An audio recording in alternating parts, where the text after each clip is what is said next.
Salut, bienvenue sur notre chaîne, j'espère que tu passes une bonne journée.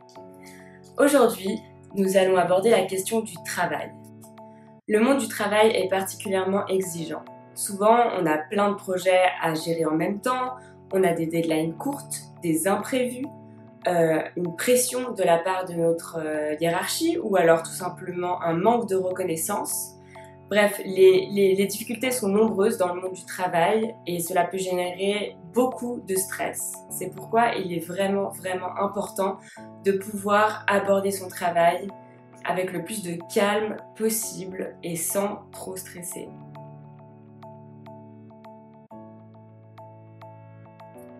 On va prendre un exemple tout simple. On vient de t'annoncer que tu es en charge d'un nouveau projet, un projet qui est très important pour l'entreprise, qui est colossal, qui demande une très grosse charge de travail, qui va prendre aussi énormément de temps et pourtant tu as une deadline vraiment courte. Donc là, c'est vraiment la situation idéale pour se laisser submerger par le stress, se dire je vais jamais y arriver, comment je vais faire, comment je vais pouvoir gérer tout ça.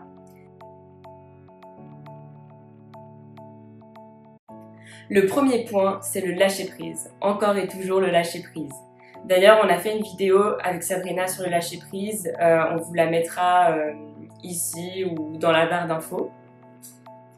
La première chose que tu dois faire, c'est accepter cette problématique. Ce projet est une chance pour toi, une chance d'évoluer, une chance d'apprendre, une chance de dépasser tes limites peut-être, une chance de te prouver que tu es capable de le faire.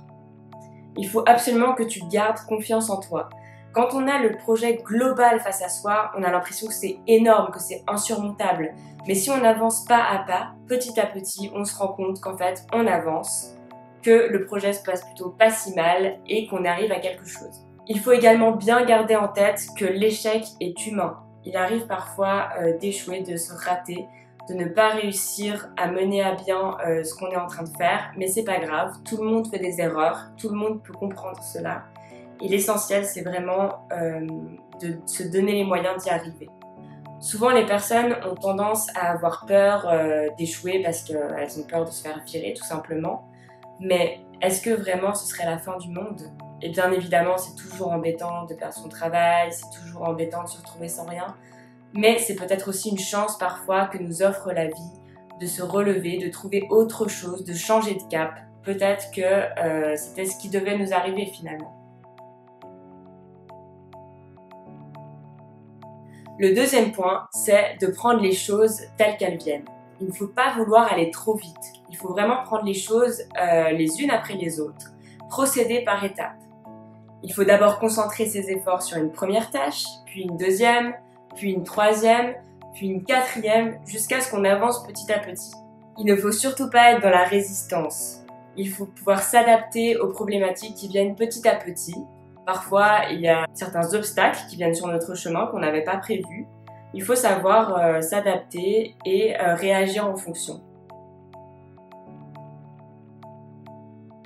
Cela m'amène à mon troisième point qui est d'être flexible. Il faut absolument être capable de pouvoir revoir sa manière de procéder si nécessaire.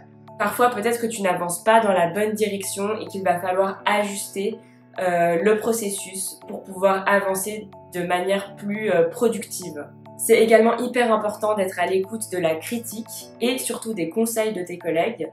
Certains d'entre eux peuvent avoir d'autres compétences que toi. Ils peuvent aussi avoir plus d'expérience sur cette thématique précise et pouvoir justement t'apporter leur aide et leurs conseils. La quatrième et dernière étape, c'est faire de son mieux. C'est hyper important de toujours essayer de faire de son mieux pour ne rien regretter. Même si cela ne fonctionne pas, tu auras fait tout ton possible pour que ça marche. Faire de son mieux ne signifie pas trop en faire. C'est vraiment important de comprendre cette nuance, puisque parfois quand on est vraiment submergé de travail, on a tendance à rester super tard le soir, à faire des tonnes d'heures supplémentaires, mais c'est pas forcément très sain et c'est pas forcément là non plus où on est le plus efficace. D'autant que la plupart du temps, ce n'est pas forcément ta hiérarchie, ton manager qui te demande de faire ces heures supplémentaires. C'est souvent l'employé qui s'impose de le faire parce qu'il veut se faire bien voir, parce qu'il veut avancer, parce qu'il veut absolument réussir son projet. Or, il est essentiel de savoir couper, de savoir s'arrêter pour pouvoir mieux reprendre le lendemain. Et dernier point, si on n'arrive pas à faire quelque chose soi-même, il ne faut surtout pas hésiter à déléguer et à demander de l'aide au reste de son équipe.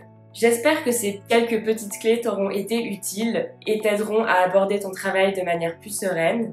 Si jamais tu as d'autres besoins par rapport au monde du travail, n'hésite pas à le mettre dans les commentaires, à nous demander d'autres vidéos, on se fera un plaisir de les traiter prochainement.